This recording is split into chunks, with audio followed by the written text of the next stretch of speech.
الذي قدر فهدى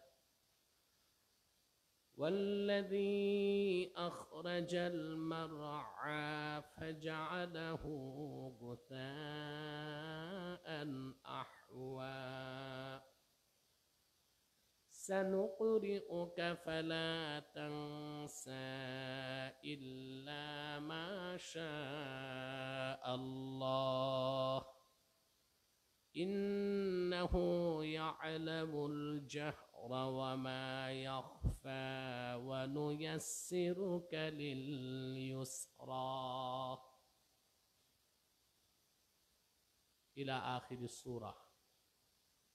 صدق الله العظيم وصدق رسوله النبي الكريم ونحن على ذلك من الشاهدين والشاكرين والحمد لله رب العالمين.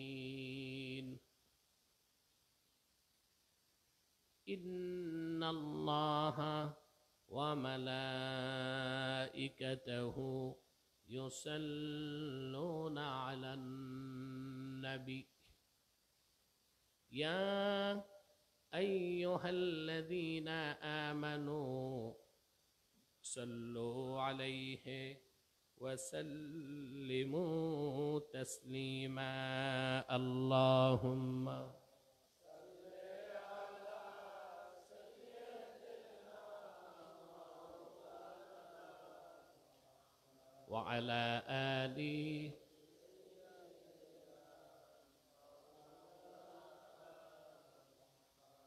زبان کھلے محبت شریف بولی اللہم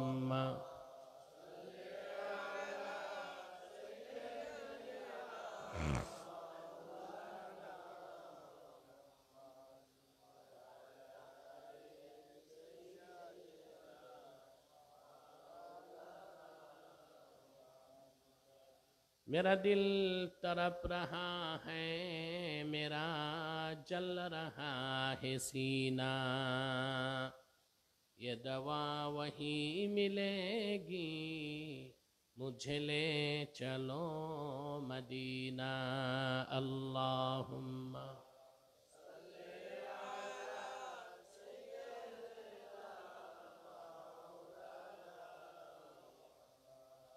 وعلى آله.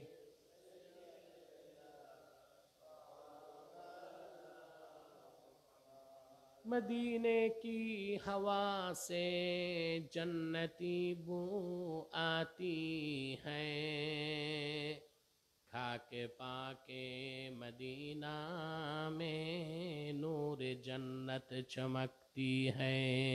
اللہم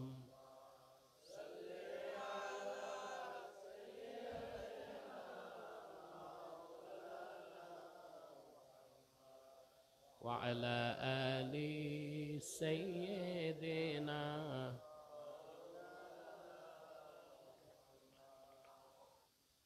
محمد رسول الله صلى الله عليه وسلم ختم الله به النبوة وحكما لا نبي بعده بلغ العلا بكماله حسنت جميع خصاله.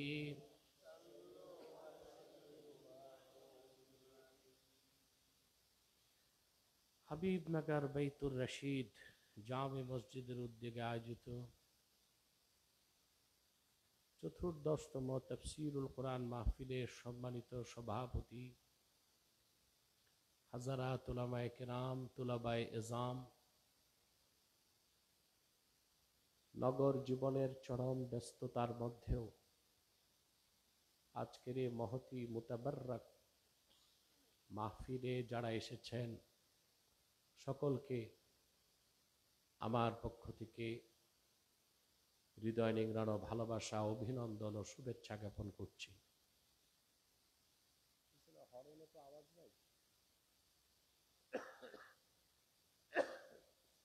Horn বাজতে হবে, দাও বুঝাও এগুলো। আমরা আল্লাহ তাআলা আমাদেরকে যে সুবর্ণ সুযোগ দিয়েছেন, এতে আমরা খুশি না বেজার? সেজন্য আসুন আমরা সকলে একবার অবনত চিত্তে হৃদয়ের আবেগ অনুভূতি উজাড় করে সমবেত কণ্ঠে বলি আলহামদুলিল্লাহ। অগণিত অসংখ্য দরুদ ও সালাম আল্লাহর সৃষ্টির প্রধান আকর্ষণ, বিশ্ব সভার সভাপতি, সকল নবী রাসূলগণের মাথার তাজ, শামসুল হিদায়াত, বদরুদ্দুজা, সাইয়্যিদুস সাকালাইন, ইমামুল মুরসালিন, খাতামুন নবিয়্যিন ওয়াল মুরসালিন, আফতাবে নবুওয়াত, শাহনশাহে রিসালাত, সরকারে দো জাহাঁ, সুলতানুল মদিনা, নবিয়ুল আম্বিয়া, হুজুরে আকরম, নূরে মুজাসসম, নূরুন আলা নূর, সাইয়্যিদিনা হাবিবিনা শফিঈনা মাওলানা মুহাম্মদ সাল্লাল্লাহু আলাইহি ওয়াসাল্লামের উপর আল্লাহ তাআলা যাকে আজ থেকে প্রায় ১৫০০ বছর আগে প্রেরণ করেছেন সর্বশ্রেষ্ঠ ও সর্বশেষ নবী ও রাসূল হিসেবে, যার পরে আজ পর্যন্ত পৃথিবীতে অবশ্যই কোনো প্রকার নবী কিংবা রাসূল অবশ্যই আসে নাই, অবশ্যই এখনো নাই, অবশ্যই কিয়ামত পর্যন্ত আসবে না। সম্মানিত সুধী, আপনারা 2 দিন কোরআন কারীম থেকে কথা শোনার সুবর্ণ সুযোগ পেয়েছেন, আলহামদুলিল্লাহ। সন্ধ্যার পর থেকে বক্তব্য শুনে এসেছেন এই পর্যন্ত। কোরআন কারীম থেকে আজকে এবং কালকে কিছু কথা শোনাবার জন্য আমি সূরাতুল আ'লা তেলাওয়াত করেছি। বলুন তো কোন সূরা?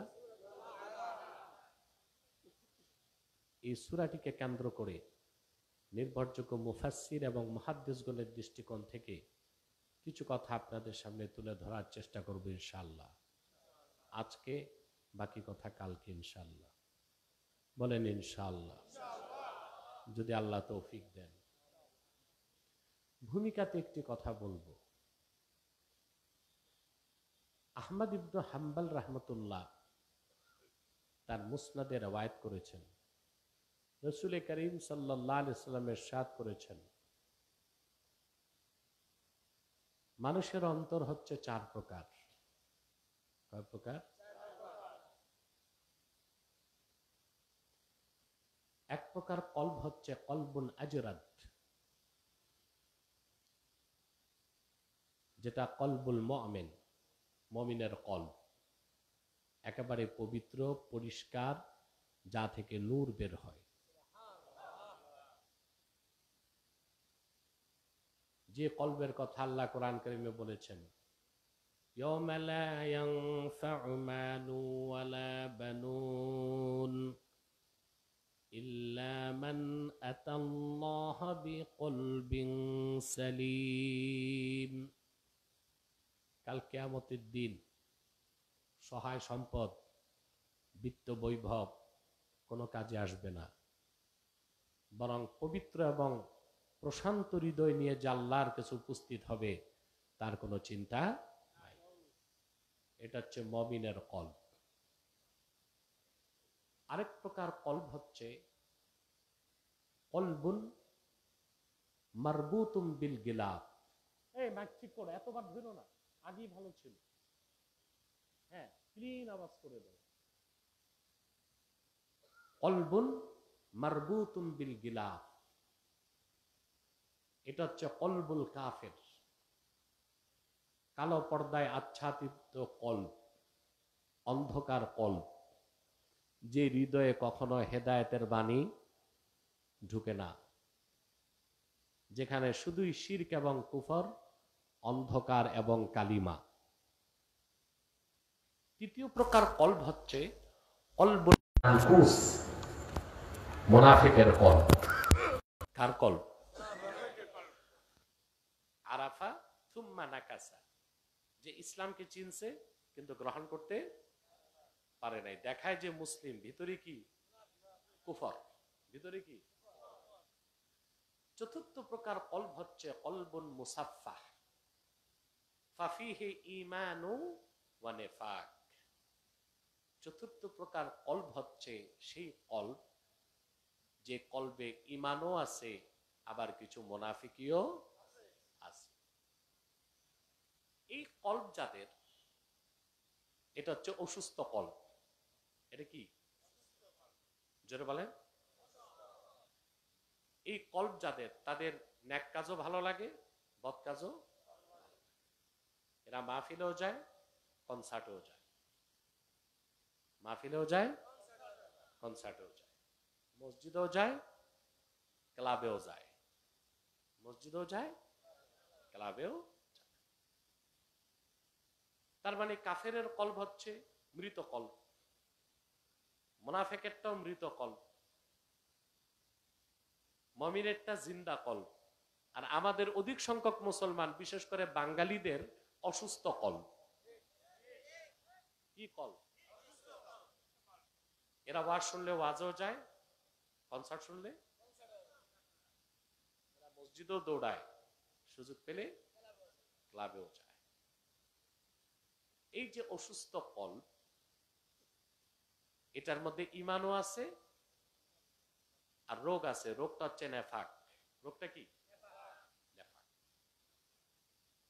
এই রকম হৃদয়ের ধারক নেক আমল যখন বেশি করে, তার অন্তর থেকে নেফাকের রোগটা চলে যায়, তার অন্তরটা সুস্থ হয়ে সে মুমিন হয়ে যায়। আর যদি সে বদ আমল বেশি করে, এক সময় তার অন্তর থেকে ঈমানটা চলে যায়, অন্তরটা নেফাক দিয়ে ভরপুর হয়ে যায়। এখন আমরা যারা অসুস্থ হৃদয়ের ধারক, অর্থাৎ হার্টের সমস্যা আছে, কি আছে, আমি হার্টের ব্লকের কথা বলছি না, আর এই ট্রিটমেন্ট কোনো ডাক্তার দিতে পারবে? কথা বলেন। হার্টের যে রোগের কথা বলছি, এই ট্রিটমেন্ট দিবে? জোরে বলতে হবে। সুবহান। এখন আপনাদের তো এই ধরনেরই হার্ট, কথা বলেন। কলবুন মুসাফফাহ ফাফিহি ঈমানু ওয়া নিফাক। ঈমানও আছে, নেফাকও আছে। এখন ওষুধ লাগবে? বিশ্ববরণ্য মুহাদ্দিস এবং মুজতাহিদ, তরিকত জগতের উজ্জ্বল নক্ষত্র ইব্রাহিম খাওয়াস রাহমাতুল্লাহ বলেছেন, দাওয়াউল কুলুবে খামসা, মানুষের যে অন্তরে যে রোগ আছে, এই রোগ থেকে আরোগ্য লাভ করার জন্য মাত্র 5টা ঔষধ। কয়টা? তার প্রথমটা হচ্ছে তিলাওয়াতুল কুরআনি বিত্তাদাব্বুর, চিন্তা করে গবেষণা করে আল্লাহর কোরআন পড়া, আল্লাহর কোরআন শোনা। কয়টা কাজ? ঔষধ কয়টা? প্রথম হচ্ছে তিলাওয়াতুল কুরআনি বিত্তাদাব্বুর, চিন্তা গবেষণার মাধ্যমে আল্লাহর কোরআন পড়া।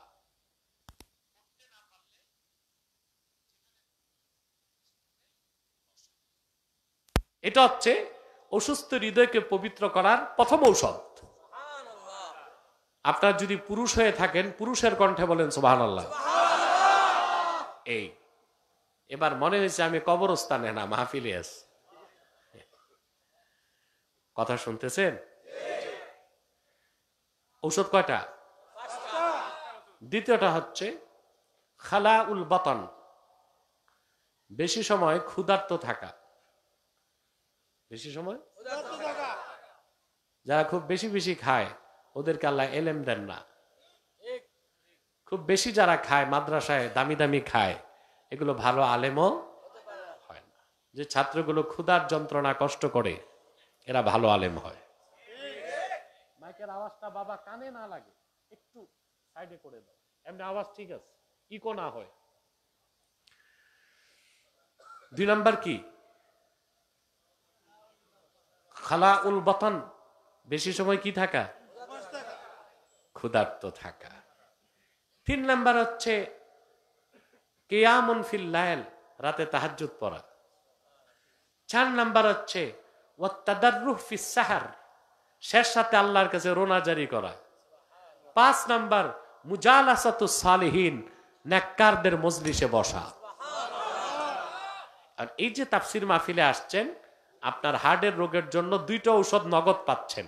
1, আল্লাহর কোরআনের ব্যাখ্যা শুনতেছেন। 2, নেককারদের মজলিসে বসছেন। সুবহানাল্লাহ বলবেন না? এতে আপনারা খুশি না বেজা? আমি মূল আলোচনায় চলে যাচ্ছি। আমি খুবই ক্লান্ত, অসুস্থ, আজকে আসাটাই অনিশ্চিত ছিল, কিন্তু 1 বছর আগের ওয়াদা, না এসে তো উপায় নাই। ভাবলাম আজকে কিছু বলি, বাকি কথা কালকে বলবো ইনশাআল্লাহ। আল্লাহ কবুল করুন। আসুন শুরু করছি। সূরাতুল আ'লা, এই সূরাটি মাক্কিয়া। এই সূরাতে আল্লাহ তাআলা 19টি আয়াত নাজিল করেছেন। কতটি? 19টি।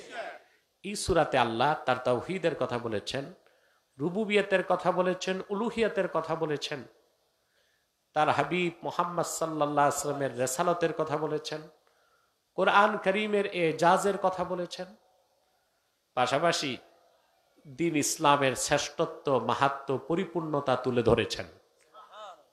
অবশেষে মুমিনদের চূড়ান্ত কল্যাণ আর কাফেরদের শাস্তির কথা বলেছেন 19টি আয়াতের মধ্যে। আল্লাহ পাক বলেন, সাব্বিহিসমা রাব্বিকাল আ'লা। মুহাম্মদ সাল্লাল্লাহু আলাইহি ওয়াসাল্লাম, আপনার সুমহান রবের নামের তাসবিহ পড়ুন। আল্লাহ কোরআন শরীফে 2টো কথাই বলেছেন, রবের তাসবিহর কথা, রবের নামের তাসবিহের কথা। সাব্বাহা লিল্লাহি মা ফিস সামাওয়াতি ওয়া মা ফিল আরদ। আকাশ ও জমিনে যা কিছু আছে, সূর্য, চন্দ্র, তারকা, নক্ষত্র, গ্রহ, গ্রহাণুপুঞ্জ, নিহারিকা নক্ষত্র, অণু, পরমাণু, বালি, কণা, পানি, গাছপালা, সব কিছু আল্লাহর পবিত্রতা ঘোষণা করে। আবার আল্লাহ তাআলা তার নামের তাসবিহের কথা বলেছেন, যেমন এখানে বলেছেন সাব্বিহিসমা রাব্বিকাল আ'লা। মুহাম্মদ সাল্লাল্লাহু আলাইহি সাল্লাম, আপনার সুমহান রবের নামের পবিত্রতা ঘোষণা করুন। সুবহানাল্লাহ। ঠিক আল্লাহ তাআলা তার নিজের জিকিরের কথাও বলেছেন, আবার তার নামের জিকিরের কথাও বলেছেন কোরআন শরীফে। যেমন الذين يذكرون الله قياما وقعودا وعلى جنوبهم ويتفكرون في خلق السماوات والأرض। যারা প্রকৃত মুমিন, তারা আল্লাহর জিকির করে দাঁড়ানো অবস্থায়, বসা অবস্থায়, পার্শ্ব গ্রহণ অবস্থায়। সুবহানাল্লাহ। আল্লাহ এখানে তার জাতের জিকিরের কথা বলেছেন, আবার আল্লাহ তার নামের জিকিরের কথাও বলেছেন। ওয়াসকুর ইসমা রাব্বিক। মুহাম্মদ সাল্লাল্লাহু আলাইহি সাল্লাম, আপনার রবের নামের জিকির করুন। এই জন্য আমরা জিকির করি আল্লাহ আল্লাহ আল্লাহ আল্লাহ, করি না? আমাদের দেশে অনেক মৌলবী সাহেব ফতুয়া দেয় শুধু আল্লাহ আল্লাহ, জিকির নাই। কোরআন শরীফে আল্লাহ বলছেন ওয়াসকুর ইসমা রাব্বিক, আপনার রবের নামের জিকির করুন। এই নির্দেশ কার? রবের বড় নাম কি? তা আল্লাহ আল্লাহ জিকির করা যায় কিনা? আল্লাহ তাআলা এখানে তার হাবিবকে বললেন আল্লাহর নামের তাসবিহ পড়তে। সুবহানাল্লাহ। সুনান আবি দাউদ, সুনান ইবনে মাজাতে হাদিস এসেছে, হযরত উকবা ইবনে আমির আল জুহানি রাদিয়াল্লাহু তাআলা আনহু বর্ণনা করেছেন, লাম্মা নাযালাত ফাসাব্বিহ বিসমি রাব্বিকাল আযীম ক্বালা লানা রাসূলুল্লাহ সাল্লাল্লাহু আলাইহি ওয়াসাল্লাম ইজআলুহা ফি রুকুইকুম। আল্লাহ যখন কোরআনে নাজির করলেন ফাসাব্বিহ বিসমি রাব্বিকাল আযীম, রাসূলুল্লাহ সাল্লাল্লাহু আলাইহি ওয়াসাল্লাম বললেন তোমরা আল্লাহর এই নামটা রুকুর মধ্যে পড়ো। তখন থেকে পড়া শুরু হলো, আমরা রুকুতে পড়ি সুবহান রাব্বিয়াল আযীম। আযীম, কথা বুঝতেছেন? ফালাম্মা নাযালাত ফাসাব্বিহ সাব্বিহ ইসমা রাব্বিকাল আ'লা ক্বালা রাসূলুল্লাহি সাল্লাল্লাহু আলাইহি ওয়াসাল্লাম ইজআলুহা ফি সুজুদিকুম। আর যখন সূরা আ'লায় আল্লাহ নাজিল করলেন সাব্বিহ ইসমা রাব্বিকাল আ'লা, রাসূলুল্লাহ বললেন এই তাসবিহটা তোমরা সেজদায় পড়ো। তখন থেকে সেজদায় পড়া হয় সুবহান রাব্বিয়াল আ'লা।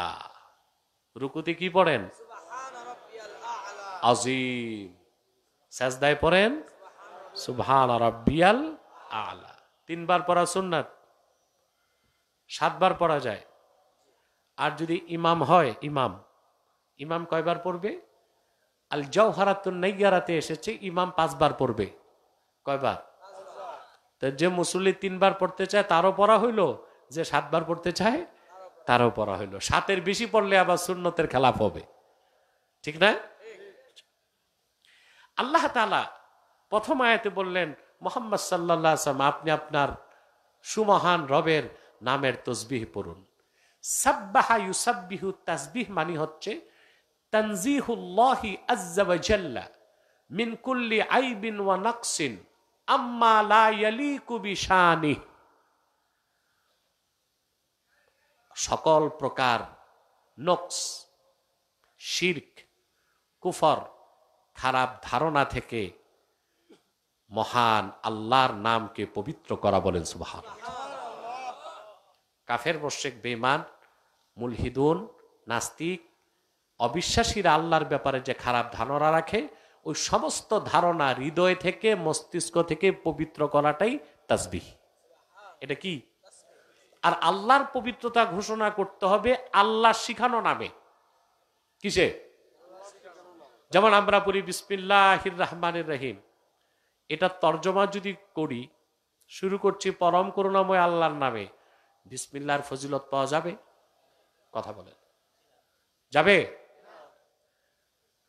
আল্লাহ তাআলা যেই যেই শব্দে তার নাম উচ্চারণ করতে বলেছেন, যেই যেই শব্দে তার পবিত্রতা ঘোষণা করতে বলেছেন, ওই ওই নামে ওই শব্দেই আল্লাহর পবিত্রতা ঘোষণা করতে হবে। বাংলাতে বলা হয় বিধাতা, এটার স্ত্রীলিঙ্গ আছে বিধাত্রী। আল্লাহকে প্রভু বলবেন চলবে না, এটার স্ত্রীলিঙ্গ আছে পত্নী। কথা বলেন, আছে না? এমন কোন শব্দে আল্লাহকে ডাকা যাবে না, এমন কোন শব্দে আল্লাহর মহিমা ঘোষণা করা যাবে না যেটা আল্লাহর সম্মানের খেলাফ। সম্মানের, যেমন হিন্দুরা অনেক সময় মহান আল্লাহকে বলে থাকে জগৎ স্বামী। এটা এমন একটা শব্দ যা আল্লাহর সম্মানের খেলাফ। এই জন্য আল্লাহ তাআলা তার হাবিবকে নির্দেশ করেছেন সাব্বিহ ইসমা রাব্বিকাল আ'লা। মুহাম্মদ সাল্লাল্লাহু আলাইহি সাল্লাম আপনার সুমহান রব আল্লাহর নামের তাসবিহ পড়ুন। আল্লাযী খালাকা ফাসাওয়া, যিনি সবকিছু সৃষ্টি করেছেন, যিনি সবকিছু সৃষ্টি করেন আবার পরিপূর্ণতা দিয়ে সুঠাম করে বিন্যস্ত করে দেন। আল্লাহর কোন সৃষ্টি অপরিপূর্ণ আছে? কথা বলেন, প্রত্যেকটা সৃষ্টি কি পরিপূর্ণ? কোন একটা সৃষ্টির মধ্যে দেখুন আল্লাহ তাআলা অপরিপূর্ণতা রাখেন নাই। সৃষ্টি করছেন, সমতা নির্ধারণ করছেন না? যেমন দেখেন, 1 ফোঁটা বীর্য থেকে তিনি মানুষকে বানান, প্রতিটা ধাপে তিনি সমতা দেন, ঠিক না? কোরআন কারীমে আল্লাহ তাআলা বলেছেন ওয়ালাকাদ খালাকনাল ইনসানা মিন সুলালাতিন মিন তিন সুম্মা জাআলনাহু নুতফাতান ফি ক্বারারিম মাকিন ثم خلقنا النطفة علقة فخلقنا العلقة مضغة فخلقنا المضغة عظاما فكسونا العظام لحما। আল্লাহ বলেন আমি মানুষকে সৃষ্টি করেছি মাটি সার নির্যাস থেকে। সুবহানাল্লাহ। ثم جعلناه نطفة في قرار مكين, এক ফোঁটা বীর্যের আকারে তার মায়ের সুরক্ষিত রেহেম স্থাপন করি, তারপর তাকে নির্ধারিত সময়ে গোস্তিপিণ্ড বানাই, রক্তপিণ্ড নির্ধারিত সময়ে গোস্তিপিণ্ড বানাই, তার ভিতরে হাড় হাড্ডি দেই, সুবহানাল্লাহ, তারপর গোস্তের প্রলেপ লাগাই দিই, সৃষ্টি করলাম, সুবিন্যস্ত করলাম, সুঠাম দেহ দিয়া দুনিয়ায় পাঠাই দিলাম। আল্লাযী খালাকা ফাসাওয়া, তিনি সৃষ্টি করেন, সুঠাম করেন। শুধু মানুষের ক্ষেত্রে না, উদ্ভিদের ক্ষেত্রে, প্রাণী জগতের ক্ষেত্রে, মহাশূন্যে তাকান, প্রতিটা সৃষ্টিকে আল্লাহ তাআলা পরিপূর্ণতা দান করেছেন। তারপর আল্লাহ তাআলা বলেন ওয়াল্লাযী কদ্দারা ফাহাদা, প্রতিটা সৃষ্টিকে তিনি নির্ধারণ করেন এবং বেঁচে থাকার জন্য পথ দেখান। সুবহানাল্লাহ। আল্লাহর কোরআনের এই আয়াতের কাছে বিবর্তনবাদ শেষ। সুবহানাল্লাহ বলবেন। দেখেন আপনি, প্রতিটা সৃষ্টিকে আল্লাহ তাআলা ভিন্ন ভিন্ন আকৃতি দেন, দেন কিনা? কথা বলেন। প্রতিটা সৃষ্টিকে ভিন্ন ভিন্ন আকৃতি শুধু দেন না, ওখানে ব্যালেন্স রাখেন। আল্লাহ মানুষকে বানাইছেন কত স্কেলিং করে, দেখেন।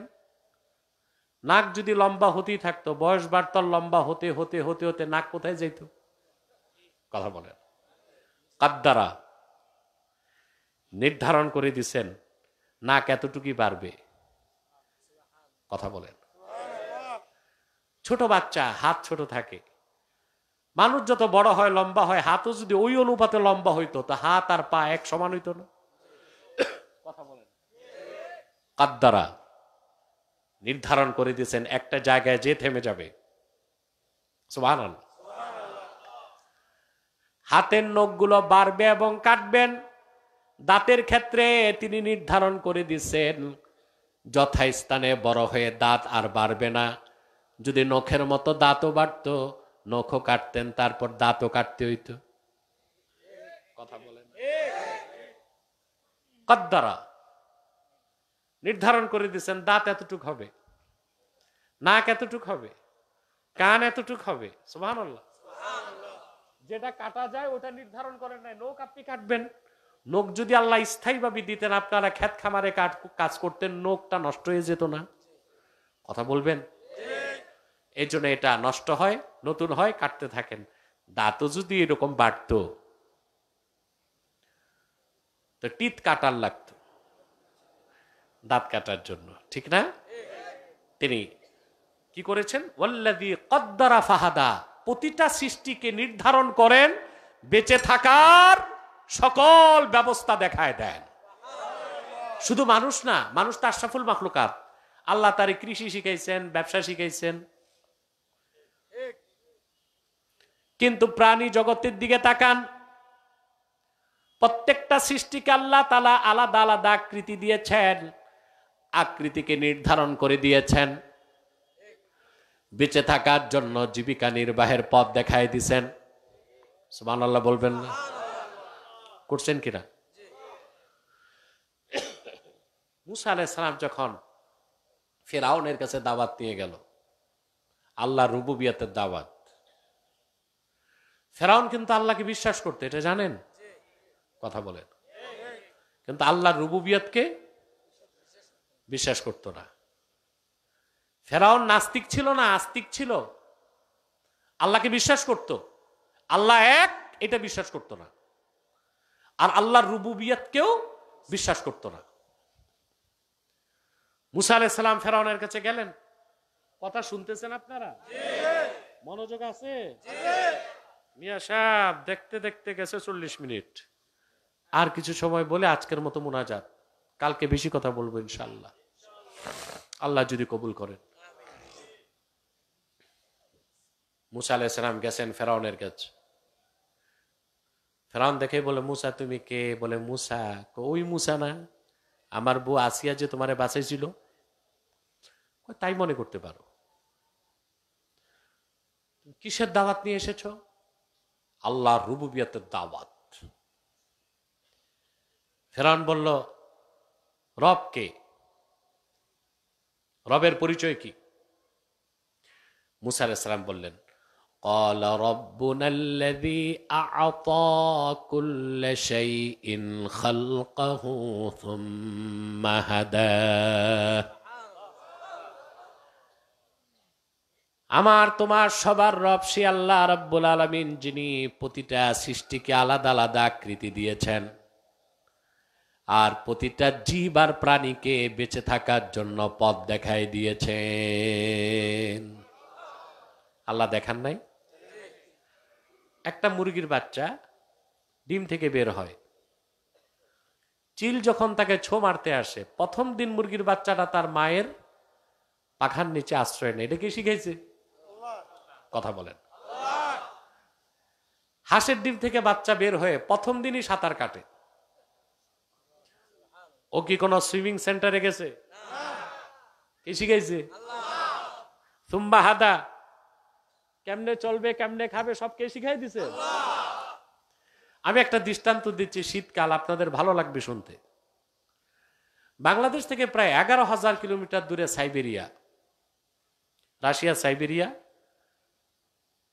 বেরিং প্রণালী, ওপারে আলাস্কা। এই আলাস্কা থেকে সাইবেরিয়া থেকে প্রতি বছর শীতে আমাদের সুনামগঞ্জে এবং বিল এলাকায় শত শত অতিথি পাখি আসে। শিকারীরা শিকার করে খায়, যদিও সরকার বেআইনি ঘোষণা করছে। শরীয়তের দৃষ্টিতে বেআইনি না, সরকারের দৃষ্টিতে। কথা বলেন।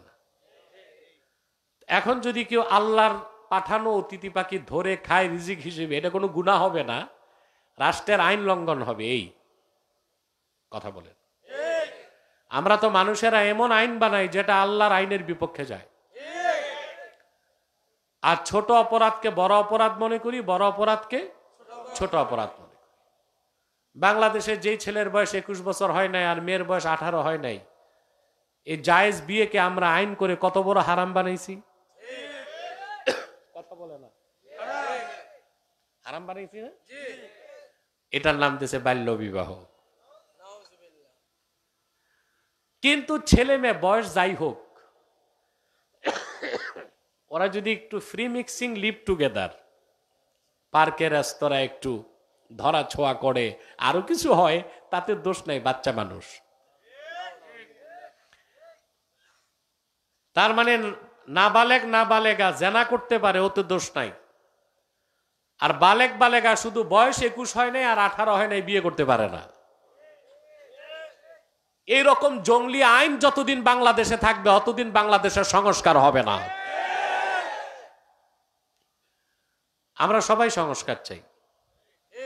একেবারে 5ই আগস্টের পর থেকে আমি সংবিধান পরিবর্তন করা হোক, এটা চাই। আপনার মেজর ডালিমের বক্তব্য শুনেছেন, আমাদেরকে স্বাধীনতার নামে একটা মিথ্যা ইতিহাস শোনানো হয়েছে, ঠিক না? স্বাধীনতার স্তম্ভগুলোই মিথ্যার উপর। তবে স্বাধীনতা পেয়েছি, এটা আল্লাহ শুকরিয়া। কিন্তু আমরা চাই আধিপত্য মুক্ত স্বাধীন বাংলাদেশ, যারা কোনো দেশের তাবেদারি করবে না। এটা চান না? সংস্কার চাই আমরা। সংবিধান বদলানো অবশ্যই উচিত।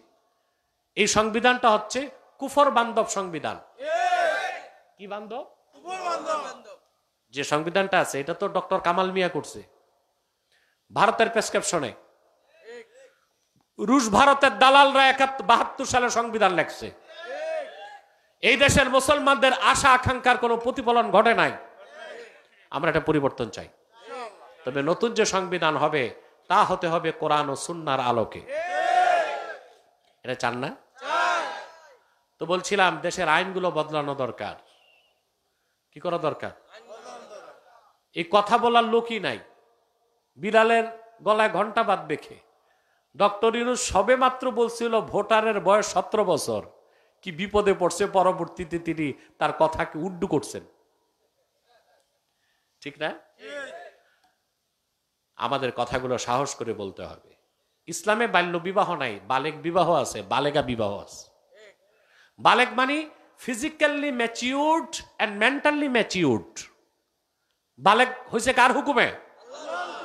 বালেগ হওয়ার মানে সে বিয়ে করতে পারবে, ফিজিক্যাল রিলেশন করতে পারবে, বাচ্চা তৈরি করতে পারবে, উৎপাদন করতে পারবে, ঠিক কিনা? তো তুমি বাধা দিবা কেন? এটাকে মানবাধিকারের লঙ্ঘন না? বলছিলাম ভাইরা, আল্লাহ তাআলা প্রতিটি সৃষ্টিকে আকৃতি দিয়েছেন, বেঁচে থাকার ব্যবস্থাও হাদা ফাহাদা, যেটা সূরা আলাতে বলেছেন ওয়াল্লাযী কদ্দারা ফাহাদা, তিনি নির্ধারণ করেন এবং পথ দেখান। সুবহানাল্লাহ। ওই যে অতিথি পাখির কথা, এগুলো 11,000 কিলোমিটার পথ পাড়ি দিয়ে বাংলাদেশে আসে। বাংলাদেশের পথ চিনাইছেন কে? ওখানে শীত বেশি, বাংলাদেশে শীত কম, ওদের কাছে কি ওয়্যারলেসে মেসেজ গেছিল? কথা বুঝেন? তোরা বুঝলো কেমনে? আহা, যে কোরআন শরীফের সংস্পর্শে আসছে সে কখনো নাস্তিক হইতে পারে না। আল্লাহর কুদরতের সামনে তার মস্তক নত হয়ে যাবে। কোথায় সাইবেরিয়া? ওরা টের পাইছে শীত এখানে বেশি, খাবার নাই, যাইতে হবে কই? টেলিফোন গেছিল? ওদের কাছে জিপিআরএস আছে, রাডার আছে। বিষয়টা আরেকটু বুঝাই আপনাকে। এখন পঞ্চম প্রজন্মের এয়ারক্রাফট হচ্ছে ড্রিম লাইনার, অত্যাধুনিক। আমি আলহামদুলিল্লাহ বলা ঠিক না, রকেট ছাড়া অত্যাধুনিক সব বাহনে আল্লাহ আমার উঠাইছেন, এটা আল্লাহ তাআলার শুকরিয়া। এবং আমি ওয়াজ মাহফিলের সুবাদে যতবার হেলিকপ্টারে উঠছি, বাংলাদেশের কোনো প্রেসিডেন্ট বা প্রধানমন্ত্রী এতবার উঠে নাই, আলহামদুলিল্লাহ। এক সময় আমাদের মৌলভী সাহেবের সমালোচনা করতো, এখন সবাই শুরু করছে উঠুক, শখ আছে উঠুক না, কি বলে? এক সময় এরাই হিংসা করে সমালোচনা করতো। হ্যাঁ, যাক, সেটা আর বলতে চাই না। তো ড্রিম লাইনারে বহুবার আমি উঠেছি, এত অত্যাধুনিক আপনি কি বলবেন। 380 যেটা, এখানে একটা এয়ারক্রাফটের দাম 1450 কোটি টাকা, একটা প্লেনের দাম। এখানে প্রায় 12 জন ক্যাবিন ক্রু, 3 জন pilot, captain, pilot and co pilot, অত্যাধুনিক ডিভাইস। 400-450 যাত্রী বসছে। ঢাকা থেকে প্লেনটা উঠবে, বুঝলেন? পাইলটের কাছে রাডার আছে, জিপিআরএস আছে। তারপর পাইলট একা চলতে পারে না। বাংলাদেশ থেকে প্লেনটা টেক অফ করার পর মনে করেন অস্ট্রেলিয়া যাবে। কোথায়? বাংলাদেশের সীমানা পার হওয়ার পরই পাইলট যোগাযোগ করবে মায়ানমারের যে এটিসি, এয়ার ট্রাফিক কন্ট্রোল, তার সাথে। তার সহযোগিতা নিয়ে সে সামনে বাড়বে। তারপর যোগাযোগ করবে থাইল্যান্ডের এটিসি, তারপর সিঙ্গাপুরের এটিসি, তারপর ইন্দোনেশিয়ার এটিসি, তারপর অস্ট্রেলিয়ার এটিসি। সমস্ত সহযোগিতা, বিজ্ঞানের সর্বাধুনিক প্রযুক্তি নিয়ে প্লেনটা যে অস্ট্রেলিয়া নিরাপদে নামে। কিন্তু মনে করুন প্রচন্ড কুয়াশা, বিজ্ঞানের সর্বাধুনিক আবিষ্কার 1450 কোটি টাকার প্লেন সকাল 8টায় যেটা ছাড়বে, ওটা সন্ধ্যা 8টা পর্যন্ত এয়ারপোর্টে মুখ থুবড়ে বসে থাকবে। বিজ্ঞান শেষ। কিন্তু একটা অতিথি পাখির দিকে তাকান, ওর কাছে কোনো এয়ার ট্রাফিক কন্ট্রোলের যোগাযোগ নাই, কোনো জিপিআরএস নাই, কোনো বিজ্ঞান নাই, প্রযুক্তি নাই, রাডার নাই, কিচ্ছু জানে না। সে সাইবেরিয়া থেকে সে আকাশে উড়ে, কি ঝড়, কি তুফান, কি কুয়াশা, কেউ তারে আটকাতে পারে না। হাজার হাজার মাইল পথ পাড়ি দিয়ে আমার ভাটি বাংলায় এসে হাওরে বিলে মিঠা পানির মাছ খেয়ে 2-3 মাস 3 মাস পরিতৃপ্ত হয়ে আবার নিরাপদে সে তার দেশে ফিরে যায় কিনা? কেন? ওয়াল্লাযী কদ্দারা ফাহাদা। প্রতিটি সৃষ্টিকে তিনি আলাদা আলাদা আকৃতি দিয়েছেন, তার রিজিককে নির্ধারণ করেছেন, জীবিকা নির্বাহের জন্য সব পথ দেখায় দিয়েছেন। বলেন সুবহানাল্লাহ। এখানে বিবর্তনবাদ আর আছে? কথা বলে না। বিবর্তনবাদের মূল হচ্ছে যে এই মানুষ জীবজন্তু সব হচ্ছে natural selection, selected by nature, প্রকৃতির হেয়ালিপনা, নওজবিল্লাহ। এগুলো যারা মেয়াদ উত্তীর্ণ গাঁজা খায় ওই রকম কাফের মুশরিক নাস্তিকরাই বলতে পারে। আমি আগেও বলেছি, আজও বলছি, বর্তমান গভর্নমেন্টের কাছে এই দেশের মানুষের অনেক প্রত্যাশা আছে। আমরা সরকারকে বলবো, আগের সরকার বিবর্তনবাদ যতটুকু রেখে গেছে কিছুটা বাদ দিছেন আপনারা। আমরা চাই বিবর্তনবাদের মতো নাস্তিক্যবাদ পুরাপুরি ঝাড়ু দিয়া সাফ কইরা শিক্ষা প্রতিষ্ঠানকে নাস্তিকতা মুক্ত করা হোক। চান আপনারা? এত মানুষ রক্ত দিয়েছে, আধিপত্যবাদ নাস্তিক্যবাদকে বিতরণ করছে। এখন যদি শিক্ষা প্রতিষ্ঠানে নাস্তিক্যবাদ থেকে যায়, এটা দুঃখজনক না? কথাগুলো বুঝতেছেন? তারপরে আল্লাহ তাআলা বলেন, ওয়াল্লাযী আখরাজাল মারআ ফাজআলাহু গুসাআন আহওয়া। সেই মহান আল্লাহ তিনি, যিনি জমিন থেকে তৃণলতা, শস্য, বৃক্ষ, উদ্ভিদ এগুলোকে বের করেন। ফাজআলাহু গুসাআন আহওয়া, অতঃপর এগুলোকে আবার তিনি নিকষ কালো খড়কুটোতে পরিণত করে দেন। গুসাআন আহওয়া, আহওয়া মানে আসওয়াদ, আর গুসা বলা হয় এমন খড়কুটোকে বন্যার পানিতে যেগুলো ভাসে, যেগুলো 2 পয়সার মূল্য।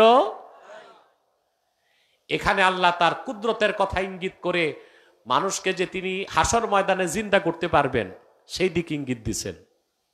সবুজ শ্যামল শস্য যিনি নির্গত করেন, আবার এগুলোকে তিনি নিকষ কালো খড়কুটায় পরিণত করে দিতে পারেন। এই প্রবল ক্ষমতা যার, তিনি মানুষকে সৃষ্টি করার পর মৃত্যুর পর আবার জিন্দা করতে পারবেন কিনা বলেন? জোরে বলেন। সানুকরিউকা ফালা তানসা ইল্লা মা শাআল্লাহ। মুহাম্মদ সাল্লাল্লাহু আলাইহি ওয়াসাল্লাম অনতি বিলম্বী আল্লাহ তাআলা, আমি আল্লাহ আপনাকে কোরআন পাঠ করাবো যেন আপনি ভুলে না যান। আপনি ভুলবেন না। সুবহানাল্লাহ। কোরআন শরীফ যখন প্রথম প্রথম নাজিল হতো, জিবরিল যখন পড়তেন, রাসূলুল্লাহ সাল্লাল্লাহু আলাইহি ওয়াসাল্লাম দ্রুত পড়তেন যেন ছুটে না যায়। সুবহানাল্লাহ বলবেন না? জিবরিল পড়তেন, রাসূলুল্লাহ সাথে সাথে পড়তেন। কেন? যেন একটা অক্ষরও ছুটে না যায়। আল্লাহ পরম আদরের সাথে তার হাবিবকে ডাক দিয়ে বললেন, লা তুহাররিক বিহি লিসানাকা লিতাআজালা বিহি ইন্না আলাইনা জামআহু ওয়া কুরআনাহু ফাইযা ক্বরানাহু ফাত্তাবি' কুরআনাহু সুম্মা ইন্না আলাইনা বায়ানাহু। মুহাম্মদ সাল্লাল্লাহু আলাইহি ওয়াসাল্লাম, কোরআনকে আত্মস্থ করার জন্য আপনার জবানকে দ্রুত নাড়বেন না, দরকার নাই। যখন আমি আল্লাহ কোরআন নাজিল করি, আপনি শুধু শুনবেন। আপনার নূরের সিনায় কোরআনকে জমা করে দেবার দায়িত্ব আমি আল্লাহর। আর কোরআনের যে অংশ বুঝবেন না তা ব্যাখ্যা করে দেবার দায়িত্ব আমি আল্লাহ। একই সান্ত্বনা আল্লাহ তার হাবিবকে সূরাতুল আ'লাতে দিলেন, সানুকরিউকা ফালা তানসা। মুহাম্মদ সাল্লাল্লাহু আলাইহি ওয়াসাল্লাম, ধাপে ধাপে আমি বাকি কোরআন আপনার উপর নাজিল করব, আমি আপনাকে পাঠ করাবো। আপনার পাঠ করতে সমস্যা হবে না, আপনি ভুলবেন না। সুবহানাল্লাহ। ইল্লা মা শা আল্লাহ, ততটুক ছাড়া যতটুক আল্লাহ চান। ইন্নাহু ইয়ালামুল জাহরা ওয়া মা ইয়াখফা, নিশ্চয় আল্লাহ প্রকাশ্য এবং গোপন সবকিছু জানেন। এরপর আজকে যে আয়াত পড়ে আমি শেষ করেছি ওই আয়াতের ব্যাখ্যা করেই মুনাজাত করে দিচ্ছি। এরপর আল্লাহ তাআলা বলেন, ওয়া নুয়াসসিরুকা লিল ইউসরা। মুহাম্মদ সাল্লাল্লাহু আলাইহি সাল্লাম, আপনার জন্য আমি শরীয়তকে দিনকে, জীবন বিধানকে খুব সহজ করে দিব, বলেন সুবহানাল্লাহ। আল্লাহ সহজ করে দিচ্ছেন না? ইসলাম হচ্ছে পরিপূর্ণ পূর্ণাঙ্গ জীবন বিধান, সহজ, সরল, স্পষ্ট, যাতে কোনো বক্রতা নাই, অস্পষ্টতা নাই।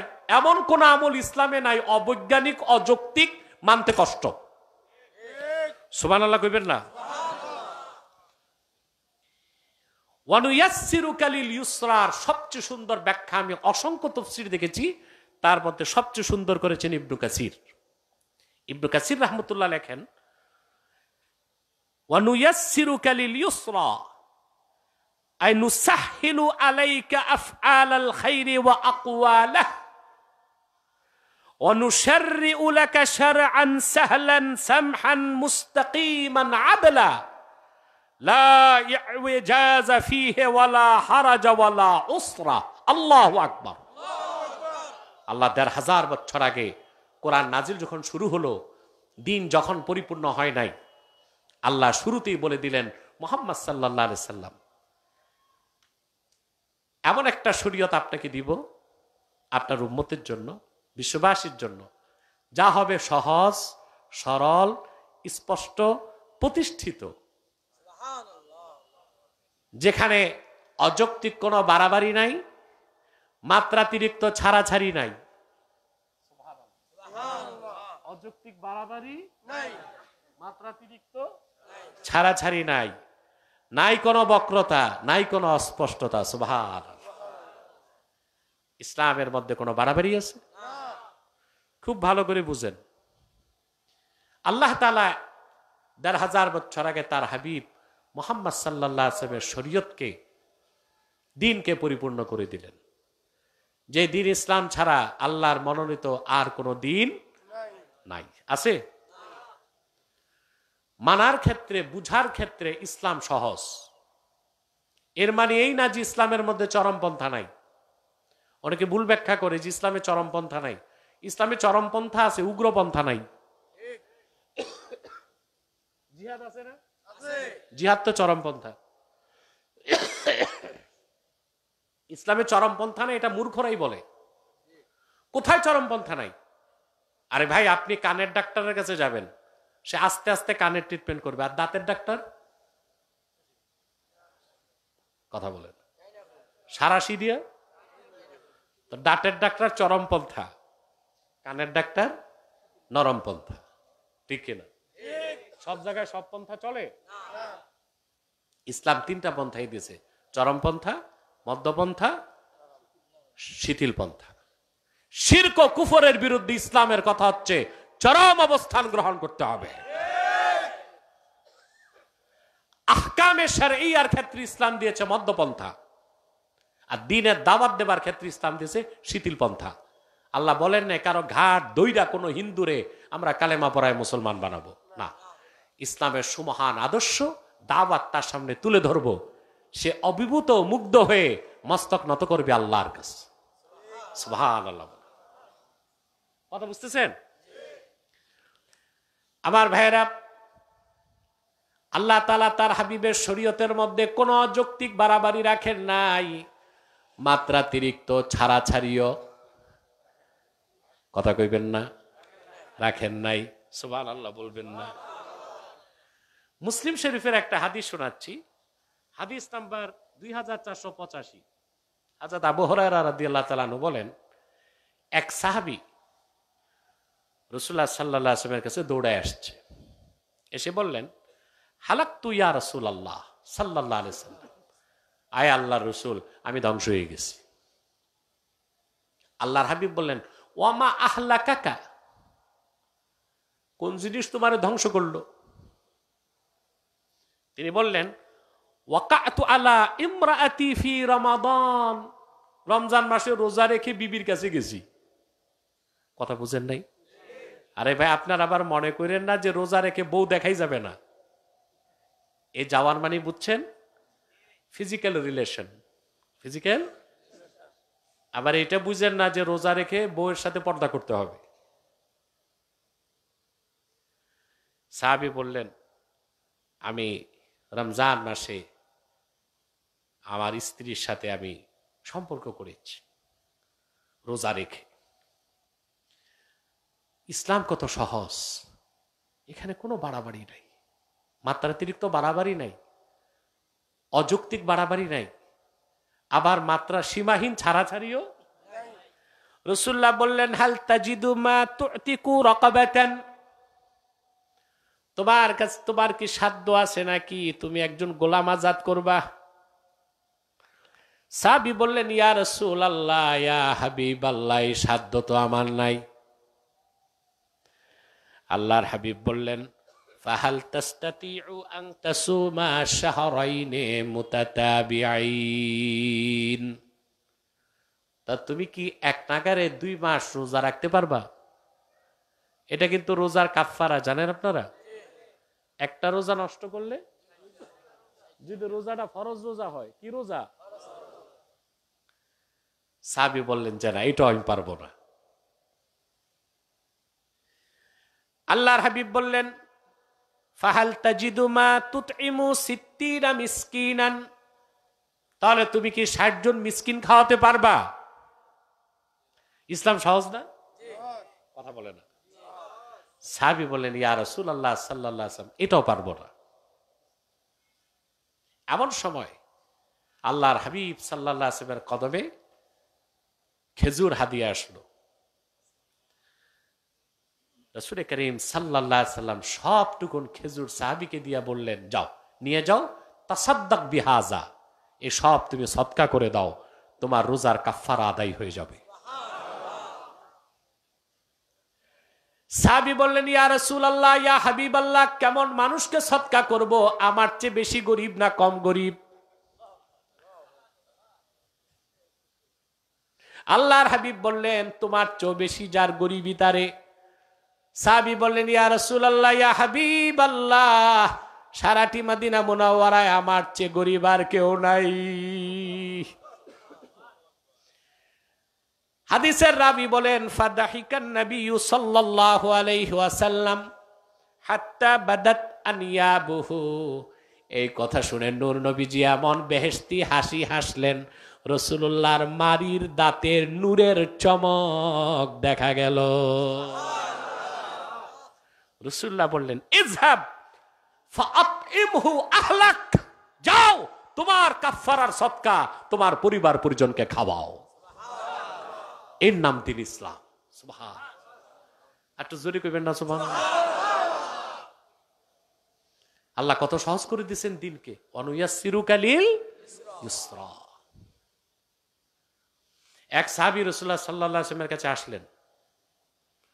সে বললেন, ইয়া রাসূলুল্লাহ সাল্লাল্লাহু আলাইহি ওয়াসাল্লাম, আমি এই হাদিসটা মাজমাউজ জাওয়ায়েদে আছে। কোথায়? ইমাম হায়সামি রওয়ায়াত করেছেন যে আমি সব গুনাহ ছাড়ছি, একটা গুনাহ ছাড়তে পারি নাই। আল্লাহর হাবিব বললেন, ওটা কোন গুনাহ? সাহাবী বললেন, জিনা ছাড়তে পারি নাই। মিয়া সাহেব, আজকালকার কোন পীর সাহেবকে যদি মুড়ি দেশে এটা কয়, পীর সাহেব লাঠি হাতে নিবে না?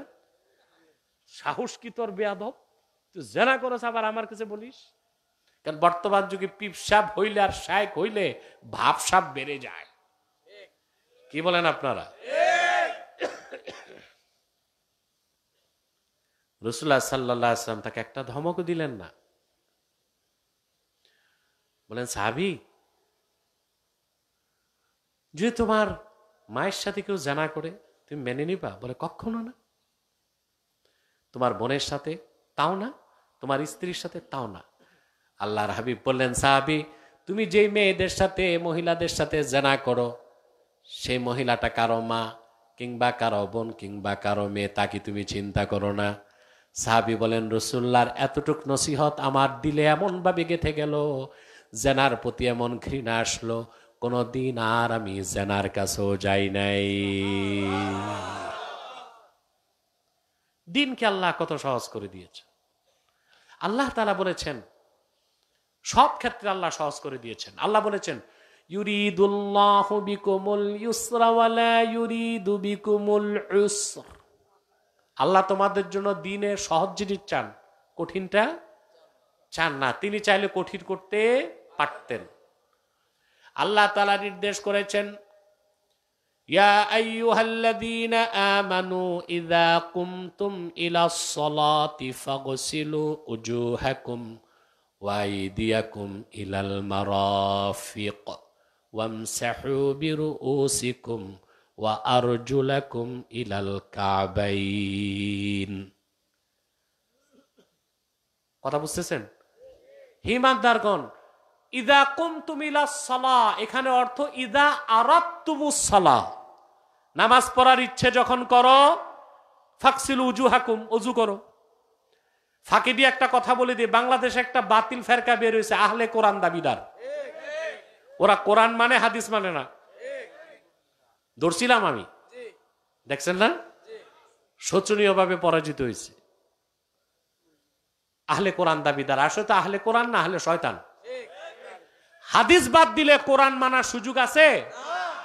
মনে করেন আপনি হাদিস মানলেন না, এখন আল্লাহ বলছেন আপনি যদি শাব্দিক অনুবাদ করেন তাহলে কি হয়? হে ইমানদারগণ, ইদা কুমতুম ইলাস সালাহ, নামাজে যখন দাঁড়াবা ওযু করবা। তাহলে ওযু করে নামাজ পড়বো না নামাজে দাঁড়ায় ওযু করব? কই? এই ব্যাখ্যা তো হাদিস থেকে নিতে হবে। কিসের থেকে? ইদা কুমতুম ইলাস সালাহ মানে ইদা আরাদতুমুস সালাহ, নামাজ পড়ার যখন ইচ্ছে করবা, ফাকসিলু উজুহাকুম, চেহারাগুলো ধৌত করো, হাতগুলো ধৌত করো কোনি পর্যন্ত। সুবহানাল্লাহ। ওয়ামসাহু বিরুউসিকুম, মাথাগুলো মাসা করো। ওয়া আরজুলাকুম ইলাল কাবাইন, পাগুলো টাকটু পর্যন্ত ধৌত করো। সুবহানাল্লাহ। এখন আল্লাহ বিপদে ঠেকান নাই উম্মতকে। আল্লাহ আর এক জায়গায় বলে দিয়েছেন, যদি আপনি পানি না পান, আল্লাহ বলে দিয়েছেন ওয়া ইল্লাম তাজিদু মাআন ফাতায়াম্মামু সাঈদান তাইয়্যিবা, আর যদি পানি না পাও নামাজ পড়ার জন্য তো কি করবা? পবিত্র মাটিতে, কথা বলে না, তায়াম্মুম করবা। সহজ করে দিয়েছেন না? এখন দুনিয়ার আপনি যেখানে যাবেন, পানি, পানি না থাকলে মাটি। হ্যাঁ, যদি এমন কোন জায়গায় যান পানিও নাই মাটিও নাই, তখন নামাজ পড়বেন কি করে? প্রশ্ন আসে? কথা বলেন, আসে? আসে? উত্তর লাগবে। এখন আমি যখন এটা ফাতোয়া ফেকাতে পড়ছি, বুঝি নাই যে এমন কোন জায়গা আছে পানিও নাই মাটিও নাই। প্লেনে উঠার পর দেখছি। কোথায়? হজ ফ্লাইট গুলোতে, আরাবিয়ান ফ্লাইট গুলোতে মাটির চাকা দেয় তায়াম্মুম করতে দেয়, কিন্তু আপনি যদি অন্য কোনো দেশের ফ্লাইটে হজে যান, ওরা তো কিছু দিবে না। বুঝেন না? তা আমি কয়েকবার বিপদে পড়েছি, পানিও নাই ওযুর, মাটিও নাই। এই রকম ব্যক্তিকে ফেকার ভাষায় বলা হয় ফাকিদুত তাহুরাইন, যার কাছে পানিও নাই মাটিও নাই। ইমাম আজমের ফাতাওয়া, সে নামাজ পড়তে পারবে না, নামাজের সুরতে বসে থাকবে। যে কোনো একটা পাওয়ার পর নামাজ পড়বে, কাজা হইল। কথা বলেন,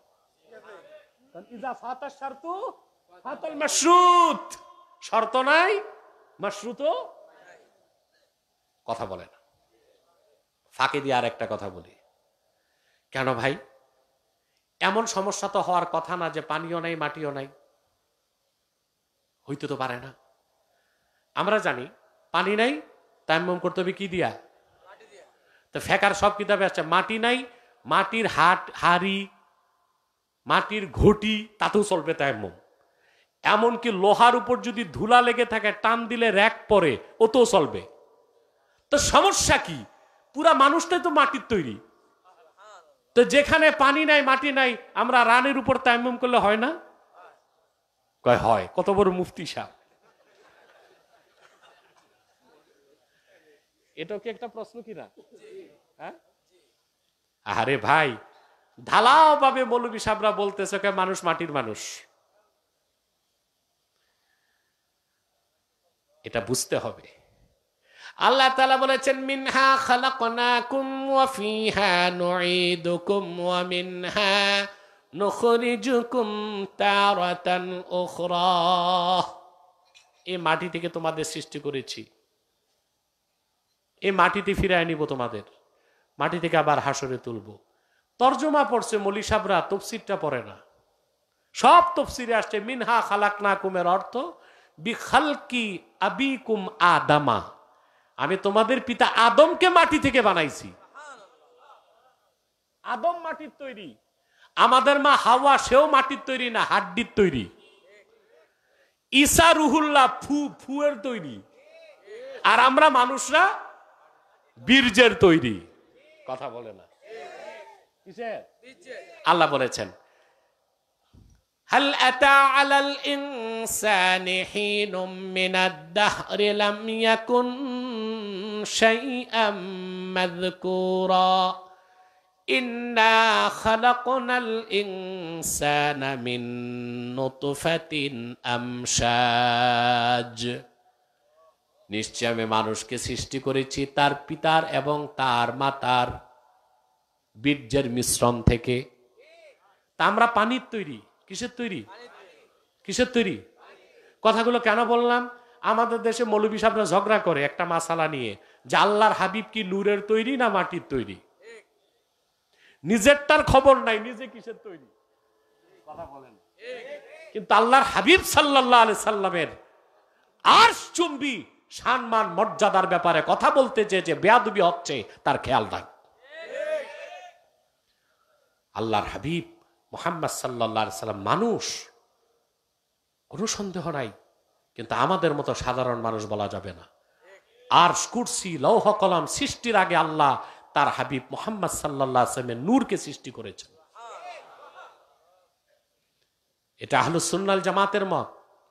জনপুর, ফুরফুরা এবং ওলামায়ে দেওবন্দের প্রধান যারা ছিলেন, আশরাফ আলী থানভী রহমতুল্লাহ সহ সবার এই আকীদা ছিল। এবং আমরা এটা বলি, রাসূল করিম সাল্লাল্লাহু আলাইহি ওয়াসাল্লামের নূর খালকি নূর, জাতি নূর বলা যাবে না। লাম ইয়ালিদ ওয়া লাম ইউলাদ ওয়া লাম ইয়াকুল লাহু কুফুয়ান আহাদ। তো বলছিলাম, আমরা যদি পানিও না পাই, মাটিও না পাই, একজনের পিঠে আরেকজন তায়াম্মুম করলে হবে? তখন নিয়ম কি? নামাজের সুরতে বসে থাকবে। পানি বা মাটি পাওয়ার পর কি করবে? নামাজ পড়বে। আল্লাহ কত সহজ করে দিয়েছে। আল্লাহ রাব্বুল আলামিন বলেন, কুতিবা আলাইকুমুস সিয়াম, তোমাদের উপর রোজাকে ফরজ করা হয়েছে। কোন মাসে? রমজান মাসে। আবার সহজ করে দিয়েছেন, তোমাদের মধ্যে যারা অসুস্থ থাকবে কিংবা সফরে থাকবে তারা রোজা রাখবে না, পরবর্তীতে আদায় করে নিবে। সুবহানাল্লাহ বলবেন না? ওয়ামান কানা মিনকুম মারিদান আও আলা সাফারিন ফাইদ্দাতুম মিন আইয়ামিন উখর। রমজান মাসে তোমাদের মধ্যে কেউ যদি অসুস্থ থাকে কিংবা সফরে থাকে, রোজা না রাখলেও চলবে। আল্লাহ বাধ্য করেন নাই যে রমজান মাস সফরে গেছো রোজা রাখো, না, অন্য সময় তুমি রোজা রাখো, সুস্থ হলে তুমি রোজা রাখো। এভাবে আল্লাহ তাআলা শরীয়তে ইসলামিয়ার প্রতিটা বিধানকে সহজ করে দিচ্ছেন। এই জন্য আল্লাহ তার হাবিবকে বলেছেন ১৫০০ বছর আগে, ওয়ানুয়াসসিরুকা লিল ইউসরা। আর আল্লাহর হাবিব মুহাম্মদ সাল্লাল্লাহু আলাইহি সাল্লাম ১৫০০ বছর আগে সাহাবায়ে কেরামকে কঠোর নির্দেশ করছেন, দিন মানার ক্ষেত্রে কোনো বাড়াবাড়ি করা। সুবহানাল্লাহি বিহামদিহি। আল্লাহর হাবিব বলেছেন, বুখারী শরীফের হাদিস, আল্লাহর হাবিব ইরশাদ করেছেন, ইন্নাদ দীনা ইউসরুন ওয়া লা ইউশাদ্দাদ দীনা আহাদুন ইল্লা গালাবাহু। দিন ইসলাম খুব সহজ, কোন মানুষ কখনো দিন ইসলামের উপর বাড়াবাড়ি করে বিজয় লাভ করতে পারে না। সে মাগলুব হবে, আল্লাহর দিন গালেব হয়ে যাবে। তার মানে আপনি দিন মানার ক্ষেত্রে খুব কষ্ট করবেন, অহেতুক কষ্ট আপনি বেশি দিন করতে পারবেন না। বেশি দিন কষ্ট করতে পারবেন? মনে করেন আপনি শখ উঠছে প্রতিদিন ১০০ রাকাত নফল নামাজ পড়বেন রাতে। এখন একদিন দুই দিন, আমাদের নারায়ণগঞ্জে একজন নাকি ৭২ রাকাত তাহাজ্জুদ পড়তো, ও তো ফরজ নামাজই পড়তো না, একটা মিথ্যাবাদী। কথা বুঝতে পারছেন? এখন আপনি মনে করেন ১০০ রাকাত নামাজ পড়ছেন, একদিন দুই দিন ৩ দিন, ৭ দিনের দিন তুমি আর তাহাজ্জুদ যাবে, ফজর নামাজও। এই জন্য রাসূলুল্লাহ সাল্লাল্লাহু আলাইহি ওয়াসাল্লাম বলেছেন, লা ইউশাদ্দাদ দীনা আহাদুন ইল্লা গালাবাহ। আমার দিন, আমার আনিত দিন ইসলাম এত সত্য, পরিপূর্ণ, সহজ ও মুজিজা যে কেউ দিনের উপর বাড়াবাড়ি করে সে গালেব হইতে পারবে না, সে মাগলুব হবে, দিন গালেব হয়ে যাবে। সুবহানাল্লাহ বলবেন না? ফাসাদ্দিদু ওয়াবশিরু ওয়াস্তাঈনু বিল গাদওয়াতি ওয়ার রাওহাতি ওয়া শাইইম মিনাদ দুলজা। রাসূলুল্লাহ বলেছেন সাদ্দিদু আই উতলুবুস সাওয়াদ, সব সময় দিনের বিধানগুলো মানার চেষ্টা করো, সহজ সরল পথকে ধারণ করো। ওয়াকারিবু, দিনের সাথে লেগে থাকো। সুবহানাল্লাহ। আর সকালে বিকালে ও শেষ রাতে আল্লাহর ইবাদতের মাধ্যমে কল্যাণের পথে এগিয়ে যাবার ক্ষেত্রে সাহায্য নাও। আল্লাহ যেন আমাদেরকে এই কথাগুলো বুঝার তৌফিক দান করেন, বলুন আল্লাহুম্মা আমিন। আজকে দোয়া করে দিচ্ছি, কালকে ইনশাআল্লাহ আমি আগে আসবো, আপনারাও আগে আগে চলে আসবেন। পারবেন না ইনশাআল্লাহ? আল্লাহ কবুল করুক, মঞ্জুর করুক, বলুন আল্লাহুম্মা আমিন। অধ্যক্ষ সেলিম ভুঁইয়া অসুস্থ, দোয়া চেয়েছেন, আমরা দোয়া করব তার জন্য। কালকে আগে আসবেন না ইনশাআল্লাহ? আসবেন, অন্যকে দাওয়াত করে আনবেন, সে আসুক না আসুক আপনি সওয়াব পেয়ে যাবেন। আর অধ্যক্ষ সেলিম ভুঁইয়া অসুস্থ, তার জন্য দোয়া করবেন। হ্যাঁ, আরো যারা যারা দোয়া চেয়েছে কালকে দোয়া করে দেব ইনশাআল্লাহ। রব্বানা যালামনা আনফুসানা ওয়া ইন লাম তাগফির লানা ওয়া তারহামনা লানাকুনান্না মিনাল খাসিরিন। আল্লাহ তাআলা পবিত্র কোরআন কারীমকে সামনে নিয়ে তোমার জাকিরিন শাকিরিন বান্দাদেরকে নিয়ে হাত তুলেছি। আল্লাহ, পর্দার আড়ালের মা বোনেরা হাত তুলেছেন। এ মানুষগুলোর মধ্যে যার দুটো হাত তোমার ভালো লাগে আল্লাহ, তার দুটো হাতের বিনিময়ে আমাদের জিন্দেগির সব গুনাহ তুমি মাফ করে দাও। আল্লাহ তাআলা, হৃদয়ের গভীর থেকে দোয়া করি আল্লাহ, তোমার আখিরি নবী নূর নবীজি আমার মুহাম্মদ মুস্তাফা সাল্লাল্লাহু আলাইহি ওয়াসাল্লাম আজ থেকে ১৫০০ বছর আগে দুনিয়ার থেকে বিদায় নিয়েছেন।